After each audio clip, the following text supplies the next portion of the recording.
Welcome to Inspire Campfire, a podcast where ordinary people tell their stories of extraordinary adventure. These are campfire stories meant to inspire the rest of us to light the fire within, get outside, follow our dreams, and return to tell our own stories. Ready? Let's strike the match.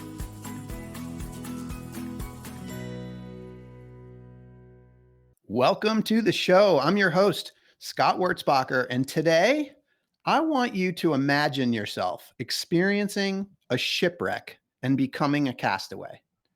That's what happened to James Morrill in 1846 when he became stranded off the coast of Australia.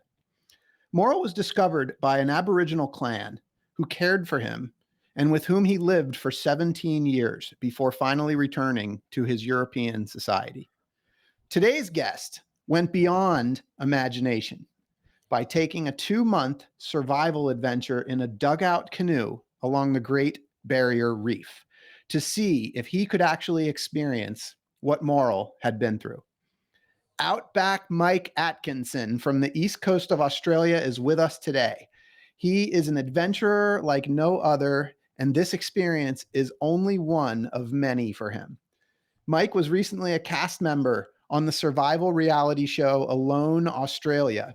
He's an adventure filmmaker, a former military pilot, and author of the new book, Modern Day Castaway, which is available now. This is a story about curiosity and testing one's limits, and I am so excited to share it. Mike, welcome to the campfire. G'day. Thanks for having me. Oh my gosh, I am so excited. Like my whole world for the last week has been Outback Mike. I've watched the show. I have read the book. I've been all over your website. And it's just an honor to be here with you My today. apologies. my family's been like, this has been my adventure. They're wondering where I've been because I've been like hiding out, like learning all about Outback Mike. So I was surviving on content that you've created. It's pretty cool. So I wonder, there's so much that we could talk about today, Mike, and hopefully by the end of this episode, people will go online and find out more about you. But I think today I want to kind of focus on the book, Modern Day Castaway. It talks about your survival adventure along the Great Barrier Reef. So just to bring listeners up to speed, can you tell us about this adventure and what it was all about? Sure. Well, as your intro entailed there, it was about that guy, James Morrill. And as you're telling me, I was like, "Oh, that sounds awesome." Because that just sounds like that kind of story sounds awesome to me. And so he lived with Aboriginal people for 17 years and he didn't build a dugout canoe. And I wanted an excuse to do an adventure in a dugout canoe, and I was looking for historic survival situations to escape from, and his seemed like the most suitable. So rather than live with Aboriginal people, I wanted to see if I could escape to where people used to escape to, because Australia wasn't settled by Europeans back then. So he 17 years after he landed on the coast, a wave of white settlement passed through where he was, and that's why he reassimilated. But before that, shipwrecks survivors either died or they made it to this rescue haven on the tip of Cape York. So Cape York is the northernmost point of the Australian mainland, and it's 1,500 kilometres, pretty much 1,000 miles north of where he came ashore, this shipwreck survivor. And a rescue haven was set up in a cave on this island called Booby Island. And the shipwreck survivors used to try to get to this place. And there was ship's biscuits and rations and water in this cave. And ships would pass by this cave. It was also called the Post Office Cave because that's where ships would drop mail to each other back then when Australia was mostly undiscovered. And they would just check in at this cave to pick up mail as they went back to England or Asia or wherever they were going. So yeah, I wanted to build a canoe and see if I could get there. Yeah. Okay. So the journey itself essentially starts around where he was shipwrecked. Yes. Yeah. Well, his shipwreck was 900 kilometers offshore, but then they made a raft and they sailed ashore, and that's where. But he was the last remaining survivor in that location. Got it. So you're going to go 1,000 miles, 1,500 kilometers to Booby Island along the Great Barrier Reef, and all kinds of things that we're going to talk about that you potentially get into along the way. Your intention was to do this with the same kinds of supplies that James Morrill would have had. Yeah. So in his book, he says that he had certain stuff, and that's how I knew what I could make my canoe out of. And he also talks about hunting kangaroos with Aboriginal people, and he had a possum skin rug. And so basically, whatever he said that he had or made with Aboriginal people, I got or made myself before the trip. Man, it's okay. So there's just so much to talk about here. But I want to talk about the canoe. And I want to just start by sharing with listeners that you created this amazing YouTube video of your creation of this dugout canoe, and it's in time lapse. And I think it's like 8 minutes long, but it covers the entire journey of your very lengthy span of time that it took to build this canoe. You've got to go check out this time lapse video. But Mike, could you give us a quick overview of what people are going to see in this video and what it took to build this canoe? Sure. Well, I used a 5 meter, 90 centimeter, so that's about 20-inch, 25-inch wide log that I found. It had actually been threatening a house in the town near where I live, and it was chopped down, and I found it in a paddock. And I basically used these old tools, an adze and an axe, to hollow out the center. I used power tools. Once I'd done a certain step, I'd speed things up with power tools just Yeah. so I could get the thing done more quickly. But then I got a sail from an actual tall ship and made a couple of sails out of that as well. And then, yeah, tested it down here where I live. I thought the build would take 4 months. It ended up taking 14 months. And it got to the point where it was sailing okay on the ocean, a couple of dramas on my test sail. And yeah, I basically headed off after pretty much almost a year and a half of preparation for the expedition. Yeah. So one of the things that I noticed, and again, I can't emphasize enough, you got to go check out this dugout canoe time lapse video by Outback Mike. But one of the things that I noticed was like the level of detail that it took as you were going through. I mean, you were just chipping away at little pieces at a time, and just like there was so much detail that went into what you were doing. I know, if, like for myself, like I just wouldn't have the patience for that sort of thing. Like, can you talk about like the patience and the detail that was required to build that thing? Initially, my plan was to just hollow it out, bung some outriggers on it, and get going and make a rough sail. But the conditions up there are really quite dangerous. And I've done a fair bit of stuff in northern waters. And I was just stressing the whole time about, is this thing going to be able to handle those kinds of seas, which I've seen before? And the answer just kept coming back as no. So I eventually decided I had to put hatches on because I expected to have waves breaking over the canoe, which I did. So I put hatches on to make hatches. I had to drill holes, and then I had to make a drill out of a bow and a nail. And so everything, I didn't plan all those things in the beginning, but I just had to problem solve ways of being able to do fairly intricate woodwork with limited tools. Yeah, and then you filmed it all at the same time, which probably slowed it down about at least 40% by filming everything with this particular sliding rig, just because I wanted my time lapses to be moving and all that kind of stuff, which is one of the reasons the video's got so many, like 17 million views or something on it. Yeah, it was a lot longer just because I knew it had to be really safe to be able to do this expedition. I'd love for you to just talk a little bit about, like, I guess the attention to detail that you bring to things in general in preparation, because like this thing took you 14 months, like, and you were so committed to this project. And I think, you get a few months in, like, you don't want something to go wrong with this thing and have to start over again. And so, like, clearly you researched and you were prepared. I mean, this was a really well thought out process. Yeah, I researched the tools he had and all those things, but I didn't have plans or research boat design a lot because I felt that would have been cheating. The shipwreck survivor was a marine carpenter, so he had a bunch of skills, but he also wouldn't have had plans with him. So that's part of the reason it took time too, because when I problem solved, I had to kind of make up a new way of doing something without going and cheating and looking somewhere else. And for this style of canoe, it's very unusual to have a canoe that would do this kind of journey anyway. So it needed all its own unique features. Like I had to be able to paddle it. And then if you're paddling into a headwind, the wind drag from the mast is too big. So then I had to make collapsing sails. And there's basically, I haven't, when I've looked at other dugout canoes, there's a lot of design features on this one that I haven't seen anywhere else. And that's just because of the limitations and constraints that I had into this fairly unusual situation I was putting myself into. Yeah. So, were you nervous when it was time to like put it in the water and see what would happen? Oh yeah, yeah, super nervous. And I did a couple of test sails, one in the pool and then one at a boat ramp. But then I was waiting for this window to test it, and like a decent weather window, and there just one never came. And this kind of suitable weather window presented itself. and I was running out of time to test it, do refinements, and then take it on the expedition and get it completed before the cyclone season started. So I decided I'm going to have to take the risk and test it in these conditions, which aren't ideal and they're a bit dangerous. So that's what I did. I drove to local beach, and I live 2,500 kilometers, 1,500 miles or so south of where the shipwreck survivor happened. Okay. So the oceans down here it's kind of almost the Southern Ocean. So there's big waves, big swell, different kind of sea risks. And I ended up getting it setting sail, and I got some awesome drone shots of it sailing. And it seems to bounce along the ocean quite nicely, but I could see that the sides weren't quite high enough and waves were nearly lapping over the front.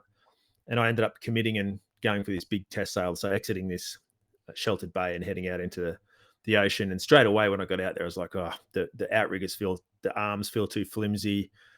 I'm going to have to thicken those up. And that was about an extra month of work afterwards. But as I tried to turn and sail back to the mainland, the wind had shifted slightly. The current was going against me more than I anticipated. And there was more, there'd been some flooding too. So the port that I was trying to sail into was harder to get into. And then the top of my mast broke, and I ended up drifting out to sea on my canoe going, oh shit. And this is just a test run. Yeah, this was just a test run. And there was forecast conditions were going to be worse. So I ended up having to call for assistance. And so the Marine police came and towed me in. And as they dropped me off, I felt like an absolute idiot, of course. And as they dropped me off, they said, oh, do you mind if we put a picture of this on our Facebook page? And I was like, oh, I didn't want to say no to these guys because they just helped me out. And they put it on their Facebook page, and it kind of went viral, and then news picked up on it. And so it was in the Daily Mail, this captain needed a rescue and all these kinds of stuff. And that's a real disaster. Just personally, I hate needing assistance. And also I was about to head off on this far more risky expedition. And I felt like I'd used up all my brownie points, as we call them here, I would already needed a rescue before the expedition. So if I got rescued on the expedition, the public would have been even less sympathetic. So that added a massive layer of stress as well. Yeah. And so what did that test experience do for your confidence in terms of setting out on this 1,500 kilometer journey? Well, it brings it home how risky it was 150 years ago. When you sailed in a ship, there was, I don't know what the percentage is, but it's probably like a 5% chance you were going to die. And even the heads where I was pulled into for this test sail, there's shipwreck stories all around that place from the same period. And I was putting myself in a shipwreck survivor's position from the same period. And they all shipwrecked then because particularly when the wind's blowing a certain way and you can't tack up wind, or there's navigation problems, or something breaks, then you end up getting shipwrecked. So I decided to mitigate the risk by taking a small electric engine, which only had an hour of battery, just to help me get out of a tight spot, but it wasn't enough to kind of cheat and do the whole trip. Yeah. But really it's just like, man, this really is going to be tough. And it was. Yeah. So I was really nervous as I completed all those preparations and drove up to the start point in my car. It was really, really nerve-wracking. And also in Australia, we had COVID at the time and all the borders were closing, and I had to rush my pack up, and I only just crossed the border like a day or two before the borders closed, and that would have ruined my whole expedition as well. So there was just a lot of stress. And also that rushed pack up meant that I forgot stuff, and it's just not ideal to be going through that but that's like all adventures. Like that rarely do you have an adventure where you set off and everything's like, yeah, I'm totally packed up and ready to go. Hey everyone, it's Scott here. Did you know that the members of my real estate team, W Realty Group, are listening to their own voices that call to adventure by setting big goals? Some of those goals include planning trips to Bali and the Kingdom of Bhutan, buying investment homes, and running the Chicago Marathon. At W Realty Group, we support and encourage these big goals and want to help turn them into reality. We're currently looking to add new members to the team. If you know a great real estate agent in the Charlotte, North Carolina area that would benefit from being part of our team, please send a text, an email, or give me a call. And know that when you support W Realty Group, you're also supporting this podcast. Thanks for listening. Yeah, it's not an adventure otherwise. So speaking of an adventure, I don't want to give too much away because people need to get the book. And there's going to be a movie that's going to come out too, right? So yeah, I shot my own feature film on that. Yeah, I can't wait to see that. So I don't want to give too much away, but I wonder if you could just share a little bit about some of the things that you experienced along the way. The first week was I had nice weather to be able to ease into it, but then things quickly started going wrong. Like my rudder snapped, and a lot of the islands and parks on the mainland of the Barrier Reef is national park. So you're not allowed to cut down trees to fix things. So I was restricted to using driftwood, and all of those skills that I'd learnt as I built the canoe ended up being pivotal to being able to fix it just with these limited tools when I was out there. I had real struggles with getting food, particularly the southern half of the reef. I didn't catch a fish the whole time when I was trolling these lures that I made. One was out of an antique spoon, and another one I carved out of wood, and I just didn't get a single fish. And as I got past the population centers, then I started to catch fish. So it was really difficult food wise. And I knew that my condition was going down. I did prepare I dried kangaroo meat before I went. I dried coconut, made coconut flour, coconut oil. I gathered native honey and native ginger. So I bought the same kinds of bush tucker supplies that he could have brought with him, but that was only a small amount. And yeah, I was going downhill. So I was in a kind of a race to hurry up and finish so I didn't run out of condition. But then the seas were often so big it was too dangerous to go out. So I was constantly weighing one risk up against the other. Yeah, and you're kind of back and forth from shore to the water, like as you kind of traverse all the way up. Yeah, so the biggest danger really is the seas getting capsized, and then when you're in the water, there's sharks and crocodiles, particularly crocodiles in that northern section. There's a lot. The closer that you are to the mainland, the bigger, well, not the bigger, the more crocs there are. So that was anchoring overnight was the biggest risk of disaster in many ways, because on the mainland the waves are breaking and your canoe will just get smashed up. And if you try and rescue it at night, there's crocs around. I've been in this situation and had to try and salvage a swamped boat and had a croc right behind me when the sun's light enough for me to be able to see what's going on.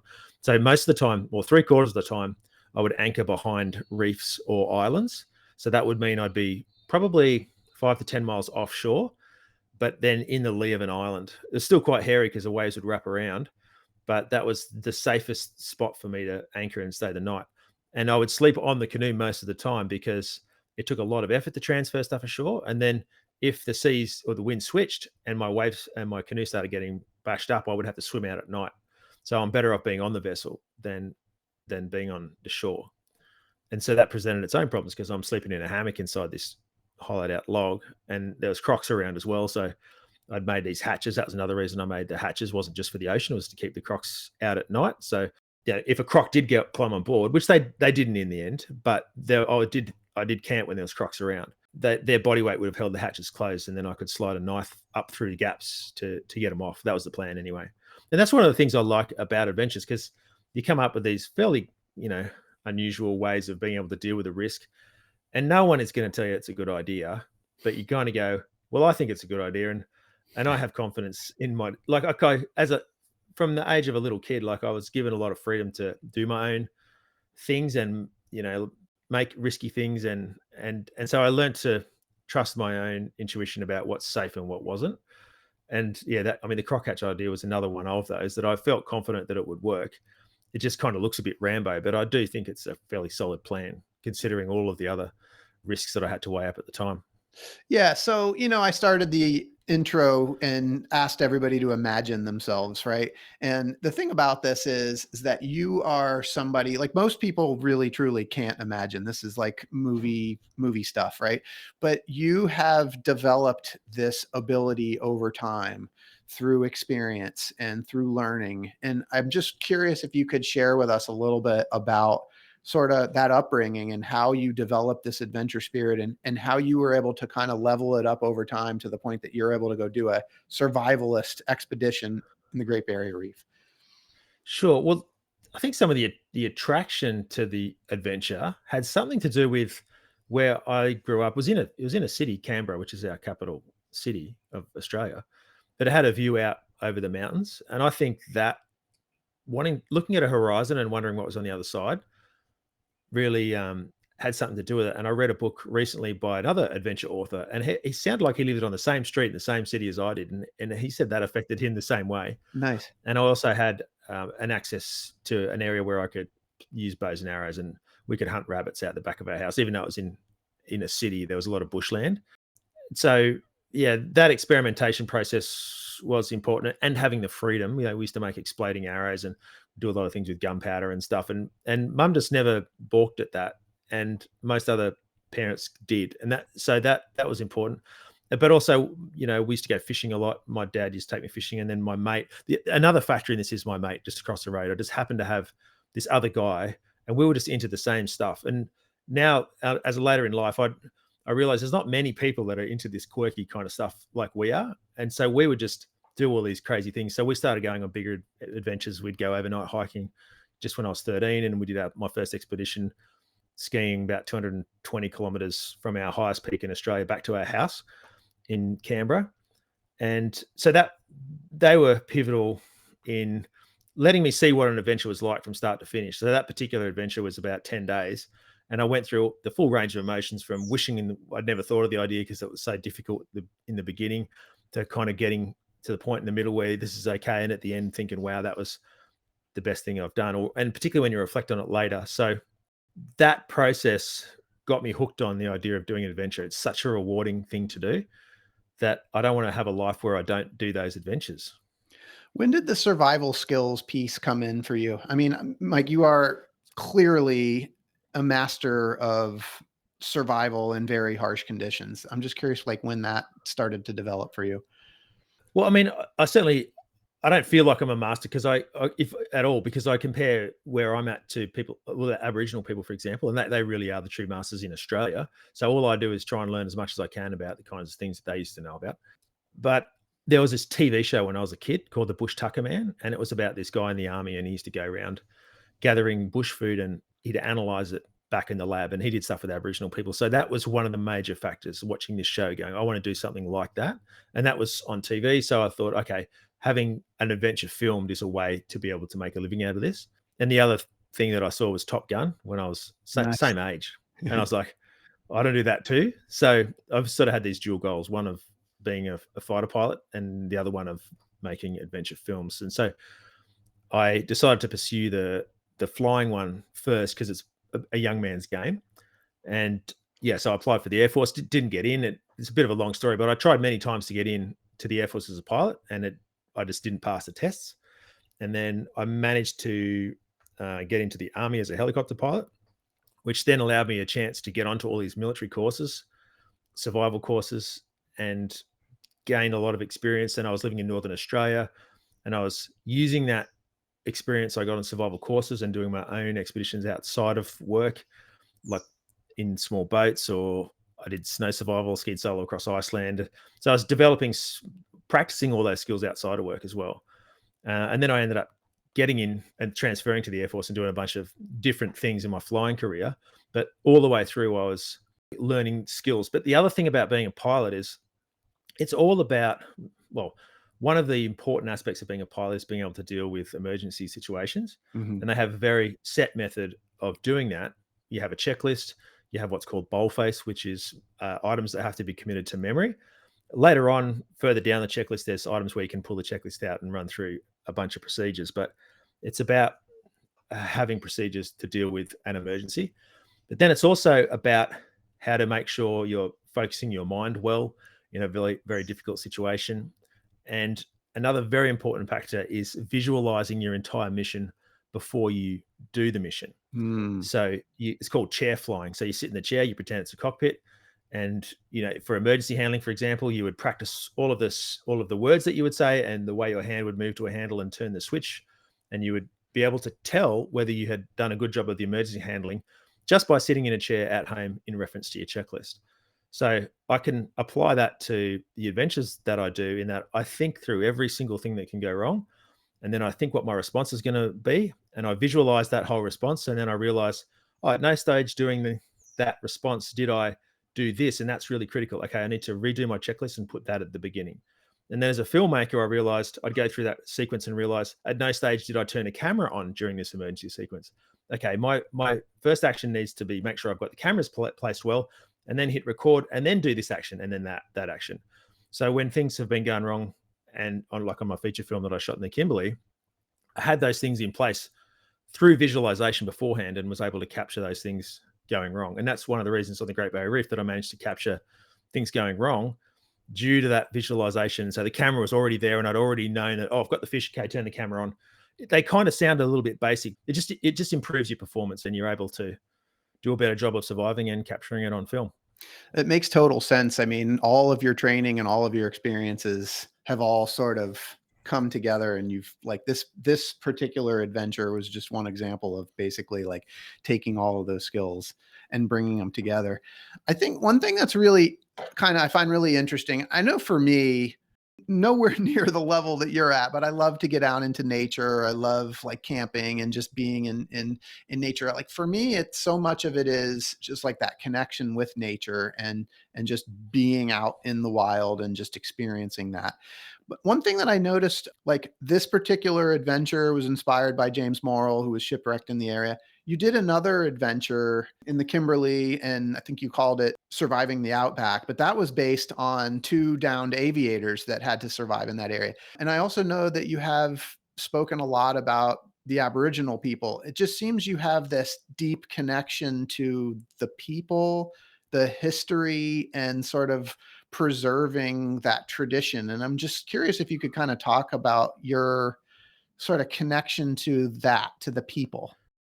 Well, it's a curiosity, I think, is the main thing, and what I really wanted to experience, particularly in the duration and the hardship on this last one, was to really feel like if I was that shipwreck survivor, how would I be feeling? And about 2/3 of the way through the expedition, I was stuck on an island for 10 days because the seas were too big to get off. I was running out of water, and I was getting so dehydrated that my eyeballs were sticking to my eyelids. And whilst it's not like Aboriginal people would have lived in that. They lived in groups. They weren't solitary like I was, although they did go and walk about occasionally. I was still forced to live off the land, and in the same way that this shipwreck survivor had these limited materials, but I had made my own spear, and I practiced for a year and a half before the expedition on how to throw a spear using what we call a woomera. I think you guys call it an atlatl.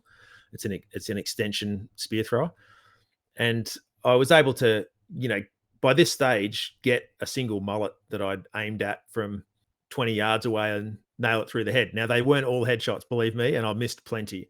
But there were just times when I was really, really so tired and stuff, and I just had to summon up all of that energy, concentration, and focus and nail a fish through the head with a spear. And that is probably one of those kinds of things are some of the most rewarding things. And that's when I felt closest to how Aboriginal people, I can't really say I would know what their life is like, but I just felt like, if they looked on at that, they might go, oh yeah, that's not bad. They'd probably nailed twice as many, but it allowed me to feel like I was forced to do it, and I was actually doing okay.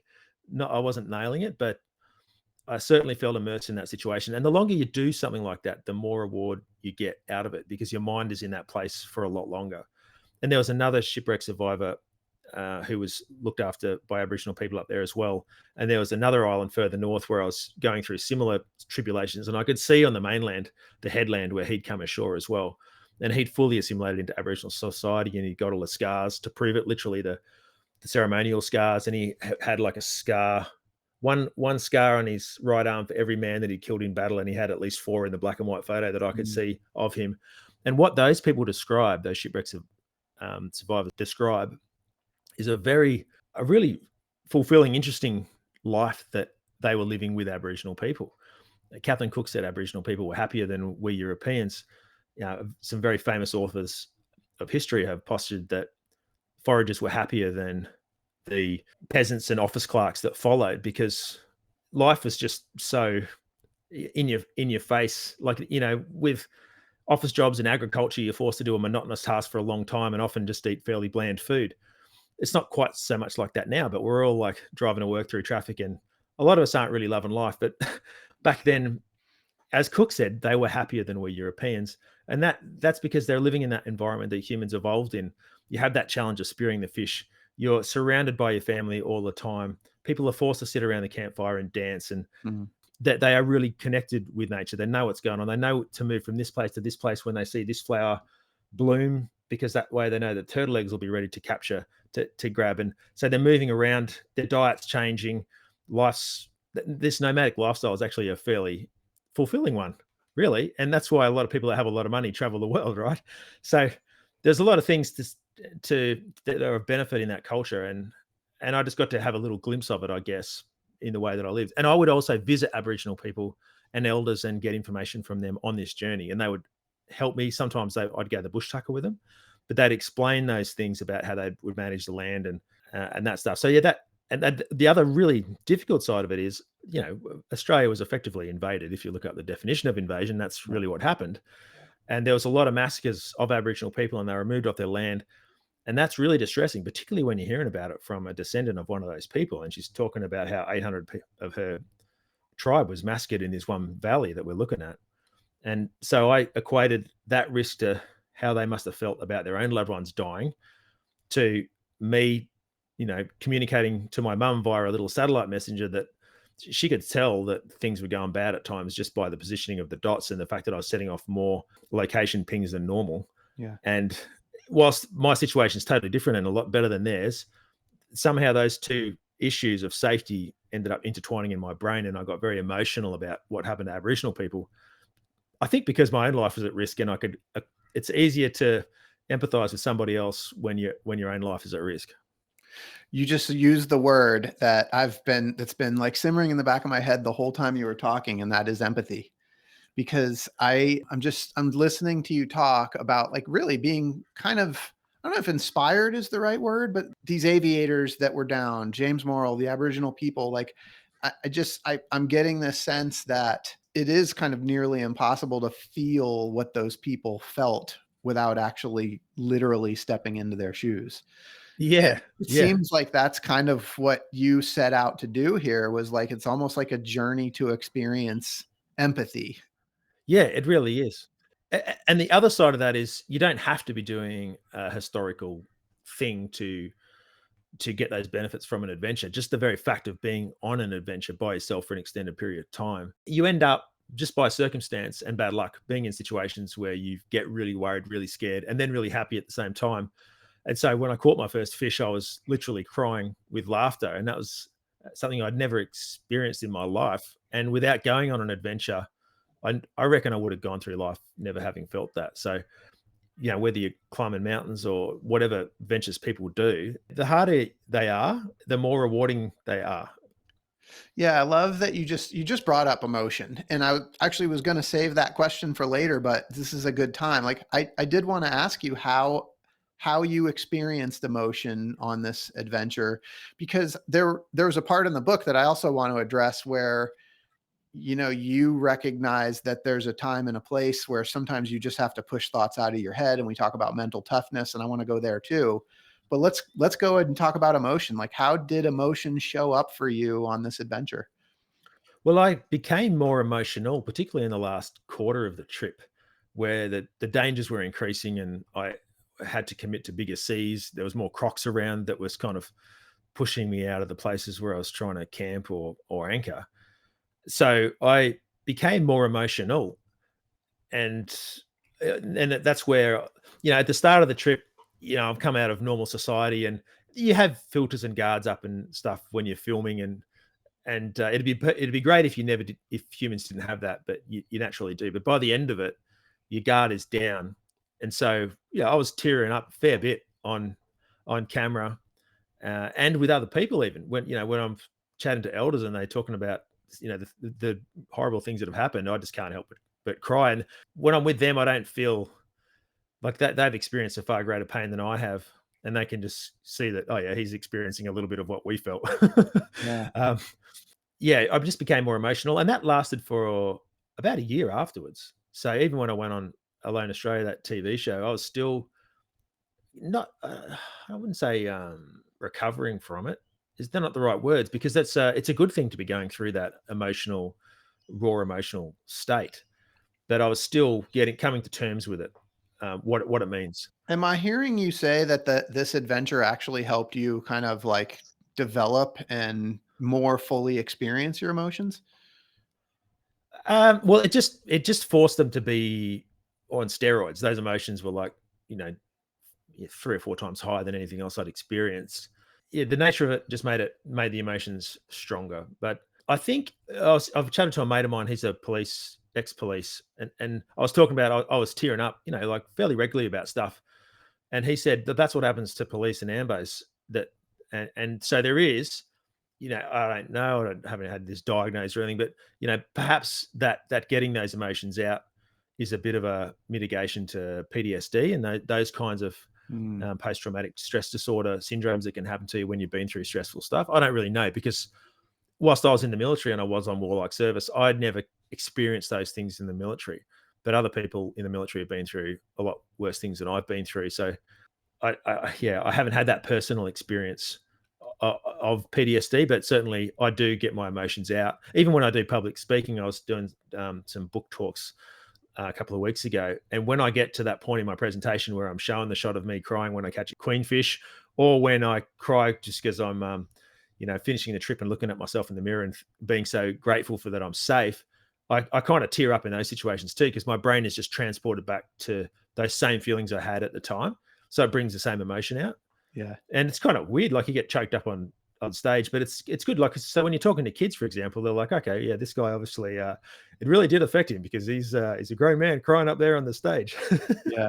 So, I mean, Mike, I wonder if you could take us there, because like joy is an emotion, right? I mean, but there's when you catch that fish, right? I'm Yeah. guessing that it's like kind of a joy, but also a relief because you're probably hungry. And yeah, can you take us there? Yeah, well, it's on my Instagram, and I catch a fish, and it's really hard to get aboard. It's a big fish, and the seas are big, and my sail's flapping everywhere, and I finally get it on board and get it down in between my legs, and it nearly flips over the side. It throws the hook and everything, and then I kind of turned the cameras off, and then I was just sitting there going, I started feeling emotional, so I turned them back on again and just started talking through the experience, and then I started crying, but then laughing as I cried, and it almost sounds like I'm really angry about something, but I'm not. So I'm kind of swearing and laughing and crying at the same time. It's it's pretty random. What were you feeling like in that moment? It's funny. I was just so happy that I was crying. Like I said, I never would have experienced that emotion. Like that shouldn't happen. You shouldn't cry when you're happy. But it happens. Yeah.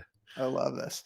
So the other side of this, maybe it's not the other side of this. This is what I want to explore, is this topic of like mental toughness, because you've talked about having to develop that mental toughness. Like you talked about it a lot in the Alone Australia show. I mean, I watched you talk about that.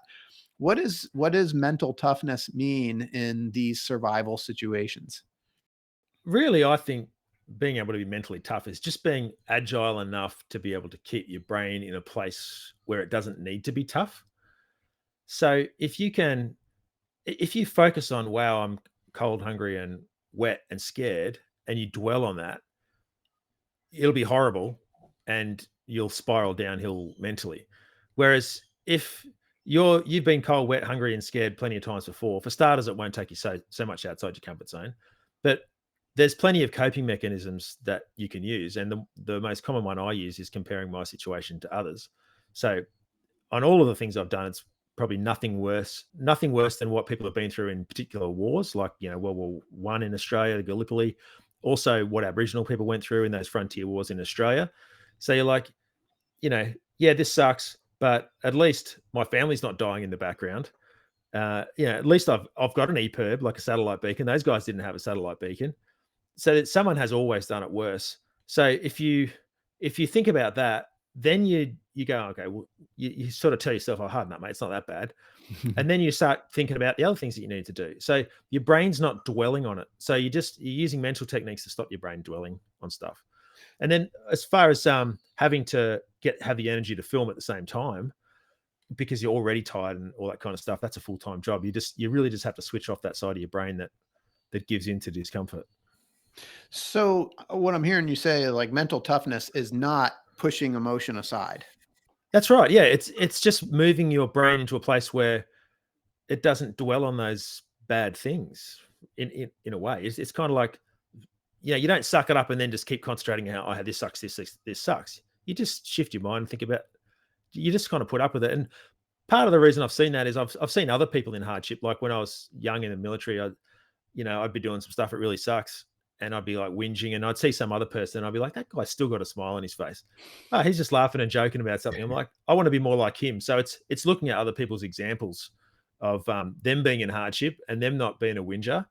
So yeah, it's some of it's modeling on other people's behavior. Yeah, and then kind of in line with this conversation, one of the parts that I just really struck me in the book was a short conversation about superstition and not having time for superstition. Yeah. So superstition can affect people's behavior a lot. And when you affect their behavior, you affect the way that they operate in dangerous situations. And therefore, superstition, if you make a decision based on superstition and it's a bad decision, and there was another option that was a lot safer, but you didn't go that way because you were superstitious about something, then superstition can literally kill you. So I try not to, if I see something as superstitious, I try to just go, yeah, that's rubbish. I'm gonna completely remove that from all of the factors that I weigh up in relation in my mind when I evaluate risk. I'm going to remove superstition because it's not based on fact, and I need to make really smart, rational decisions. So when people are worried about, oh, it's the 13th, you can't leave on a journey if it's the 13th or the Friday. Well, the 13th might be the best weather window you've got. You know what I mean? So yeah, I make a point of ignoring it completely. And I have, tested it a little bit where I've deliberately done stuff, like I can't even, like, not naming things, or I've gone against superstition and gone, yeah, that is crap. That was a really risky thing I was doing. I know if something had gone wrong, people would have said, oh, it's because you did it. And, it was the Friday the 13th or something. Yeah. Yeah. Yeah. So I'm not a fan. And I've seen a couple of things pop up on social media where there is a reason why humans are superstitious. And it does help you gather together around certain events, which can help you survive in a group situation. And religions are the same. So there's an evolutionary reason for why these things arose, but I try to notice when I'm abiding by those things that I shouldn't be. Yeah. Well, and so I thought this was kind of fun. Like, for this very reason, you avoided naming the canoe for a long time, but eventually you did. Yeah. Well, I didn't. Yeah, I just didn't name it because I didn't want to give into it. But then I did because I felt like, oh, you know what, we've gone through some stuff here, and I feel fond of this canoe. So yeah, I decided to name it the Salty Kangaroo because I was eating kangaroo meat and it was covered in salt and it bobbed along on the ocean. But I also wanted an Aboriginal name. So when Captain Cook landed at Cooktown to fix his ship, the Endeavour, when it hit a reef, the local Aboriginal people, Giga called their name for the kangaroo was Gungaroo, and that's the one that Cook turned into kangaroo. So I called it, on one side of the boat, Salty Gungaroo, Aboriginal spelling, and on the other side, it's Salty Kangaroo. Yeah, so good. So Mike, I mean, people got to get the book. They get to, watch your film when it comes out. But there's also Alone Australia that you were in, and that was such a fun thing. So you were essentially in one place in the wilderness in Tasmania for 65 days, I think. Yeah, 64. I'm curious, like that, the Great Barrier Reef was traveling a distance, whereas this was just you're in one place. What were the kind of differences there? It's a lot easier being in one spot because you're not constantly analyzing the risks that you're going to go through as you move that day. And the main thing is you can develop things and stay in one spot. Like, you can start making a fish net and you don't have to keep moving all the time. And so you can develop your area and the things that you have in your area. Whereas when you're passing through, you don't have really time to figure out what's happening in this place. So I got to know the plants and the animals very well in that little spot because I was there for such a long time. And you even learn the individual behavior of individual paddy melons. They're like little baby kangaroos. So one of them had like a really skittish personality, and you'd be like really scared. And another one was a little bit calmer, and you could get like within a car length distance, but no closer. And you knew what time each one would come out and all that kind of stuff, which you just wouldn't get if you're just passing through a place. And even that period of time is enough to notice the distance in the sun. So when I first got there, the sun would only just come through a small saddle in the mountains to the north of me. So I'd probably have sunlight between, I don't know, maybe 10 a.m. and 2 p.m. But by the end, it was coming in as spring, and I had like 6 hours of sunlight just because, or 8 hours actually, just the way that the ridgeline was shaped. So you could see the change in the seasons. And I'd always wanted to do something like that where, yeah, you're staying in that one spot. It just seemed like, having read the book and watched the show, it seemed like on alone, it was really hard to get food. Did you experience that same toughness on the Great Barrier Reef? Yeah, food was easier on the Great Barrier Reef for sure. So yeah, Tasmania, there's a couple of reasons. It's a difficult spot. Like there's a lot of environmental stuff in that area too. And it also rainforest or that kind of forest they're typically the hardest places to survive. Not a lot of sunlight gets down through the trees. So there's very little to eat as far as plant life goes. And for some reason, the fishing was really bad there. And I could only catch fish in the week approaching the full moon. Outside of that, I didn't catch any fish. I've come across that kind of connection between moon and fishing in many other places, but not in freshwater. So yeah, that was quite weird. And we had a lot of restrictions on the way we could get animals as well. Yeah. Which if those restrictions hadn't been there, I could have got them. I mean, if I was allowed to make a spear, I definitely could have speared those paddy melons. Yeah. But we weren't allowed to. And I could have made a bow and arrow. There's a whole range of, yeah. So it was, the restrictions were really quite difficult as well. Yeah, it's wild. I don't want to give too much away on that. People need to go watch Alone Australia as well. That was so great. Mike, all of this epic life, all of these adventures, you're also a husband and a dad. How does adventure fit into your family life? My second date with my wife, I took her to the Kimberley where I shot that first film. And this is before I did that film. And we did 500 kilometers in my little boat. And when I hired a chopper and got dropped out in the case and walked back. So part of that's deliberate because I realized with girls, like if I pretended to be like someone that likes going out in the town and going to fancy dinners and stuff, they'd quickly realize that that's not really what I do. So I would just take them out into the bush straight away. And if they didn't like it, then, well, see ya. That's not really going to work, is it? So she's always known that that's the kind of thing that I do, but she's not into that stuff nearly as much as I am. But with the kids, I always wanted to bring the kids on not survival adventures because they're just no fun at all, really.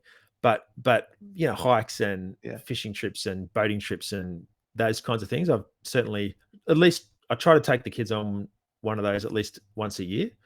So I did one a few months ago, 7 days in the snowy mountains. That was pretty tough. The kids are now 13 and 15, but I was doing stuff with them. Well, I was camping with them when they were baby, but I did a week-long hike with my son when he was 3.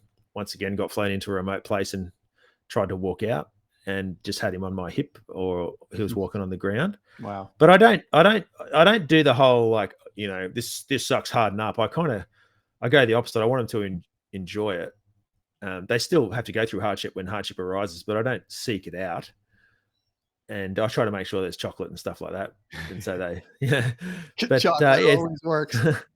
Some of the most valuable experiences I have are with the kids when we're on adventures, and that trip with my son when he was 3, like he won't remember much about that trip, but we really, we shared a tent together. Got hit by a horrible rainstorm. We had to spend 48 hours in a tiny tent.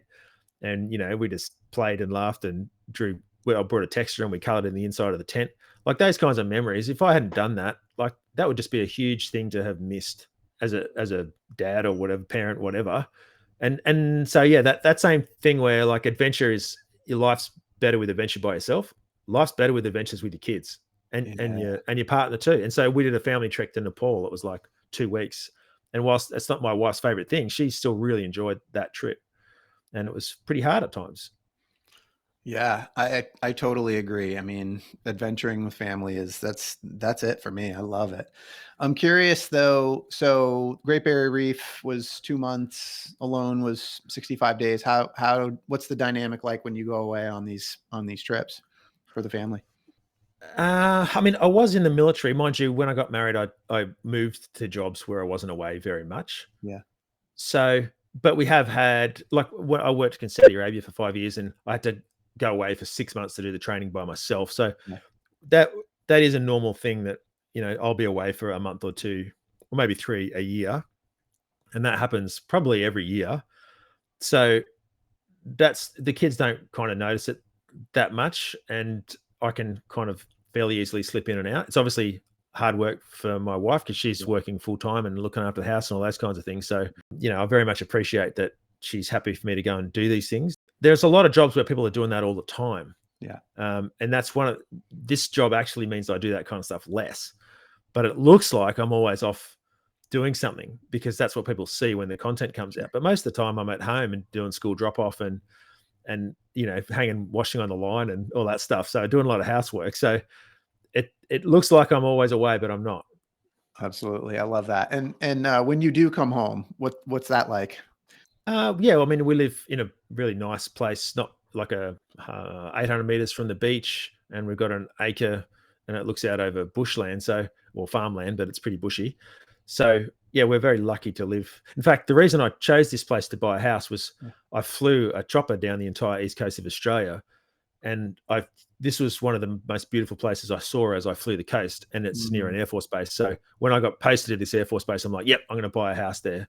Because even when I'm out, which I am now, it's a beautiful place to have a house. One bad thing though is that there's jet noise, and it used to be me making the noise. Now you probably enjoy that though, because that's kind of your thing, right?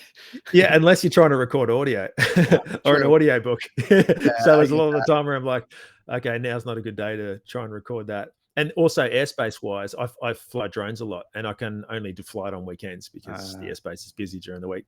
But it's an awesome place to live. Yeah. And when Dad first comes home from an adventure, is it a big party? Not really. I normally just walk in and it's kind of like I never left. Like it's pretty. The dog goes nuts. The dog gets really sad when I go away because I work from home. I take him for walks all the time. We're always patting and cuddling all the time, and then I disappear. So and then when I'm away, the kids are at school and my wife's at work. So he's like, "Whoa, life sucks for him." So he's the happiest when I get home. Makes total sense. So Mike, the survival skills thing, it's so impressive. And I'm just curious, like for people listening most people can't even imagine the kind of adventure that you went on. But if I wanted to convey like one or two survival skills, like if I was in that sort of environment out in the middle of the wilderness, completely by myself, like what would be the first one or two survival skills that you'd recommend that somebody learn? Before answering that one, I'll just say, when you talk about survival, people naturally think, oh, hardship and horrible. But I guess what I'm after is more a glimpse into how Indigenous people used to live. And for them, it wasn't survival, it was just life. So that's the attraction to it. But if you wanted to learn something, I really reckon learning to light a fire without matches is a really useful skill. And the bow drill method is probably the best one because you can just use your shoelaces. It's a hard thing to do. Like you could YouTube it and you could probably try it every day for a week and you might get it, if you can find a decent bit of wood and the weather's dry. That's a really good skill to be able to have. And if you are in a survival situation, even if it's a big one, a big group plane crash, you just need one person who knows how to start a fire. Yeah. And fire it's not just about the things it can provide you with, for cooking and gathering water and stuff. It's just that mental, joy of having a fire as well. So that's a really important one. Another one probably be just take an awareness of where the sun is. Like you should be able to instinctively know. Well, once you've been looking at it a lot, you instinctively know, it rises in the east, and you've got this compass of where north is throughout the day. But just if you take notice of that, you'll find that you always can stay oriented a lot more easily and not get lost. Because some people, and myself too, if I'm not concentrating on it, if I'm having a deep and meaningful with somebody, I can be walking down a track and I can go, geez, I'm not as aware of where I am as I am normally. So just take notice of your surroundings. I think those are two really great recommendations, like especially for those of us that live in, urban, suburban environments, and it's just gotten so comfortable. Like, I think I want to do that. I want to go learn how to be able to just start a fire on my own. That sounds awesome. Expect hardship. Expect hardship. I love it. Expect a great reward though when you finally get one. I love it. So, Mike, if people want to learn more about you, get a copy of your book or watch any of the films that you've made, or even watch Alone Australia, what's the best way for them to find out more about Outback Mike? Go to outbackmike.com. Awesome. And there's links there to all of the other content. Yeah. And I'll put a a fair bit of stuff on Instagram, and I will be doing a lot more stuff on YouTube as well. But yeah, that's where you can get the book. And I do a podcast as well, where I just interview other adventurers and people who've been through survival stuff as well. I don't do heaps of episodes, maybe once a month. Love it. Well, we'll be sure to share some links in our show notes as well. And finally, Mike, I mean, your story, you've got story upon story upon story to tell. And at some point, Hollywood is going to make a movie about your adventures. I mean, it could be this one, it could be, you've got so many for them to choose from. But I'm curious, when Hollywood does make a blockbuster movie about you, who's going to be the actor that's going to play you in that movie? I've been wanting to be like Tom Cruise since I was a little kid, because I saw Top Gun. So he could put it in, he could do it. That's the perfect choice. He looks the same age as me already, but he's like 30 years older. So that would totally bring it full circle. I love it. What's the movie going to be called? Trying Not to Die. I don't know, probably. I love it. Trying Not to Die, starring Tom Cruise. That is amazing. Mike, thank you so much for spending some time with me today. This has been such a fun conversation. And for those listening, I hope you have been inspired today as much as I have. I hope Mike's story has encouraged you to listen to the voice inside that calls you to adventure, because we want to hear your story next. If you have a story to tell or just need a nudge to create one, please send me an email. We'd also appreciate it if you'd help us spread the word by leaving a review and sharing or tagging Inspire Campfire in your social media. And until next time, I want to encourage you to get outside. Thanks for listening. Mike, thank you so much for being here. Thanks heaps for having me.